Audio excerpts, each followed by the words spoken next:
Сәлем достар, бүгін күшті лайфхак айтам. Құртты тез кептіру үшін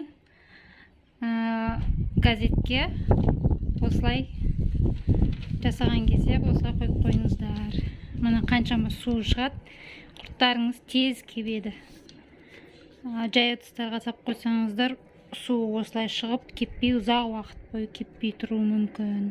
Одан кейін қысқа сақтай алмай қаласыздар, иісі шығып кетеді. 1-3-4 сағаттай күнге осылай жайып қоясыздар. Міне суы шығады, тез кеуіп қалады.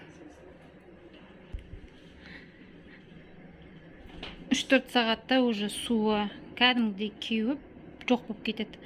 Содан кейін уже легенге қойып күнге жайып кептіре бересіздер. Демде кеуіп қалады.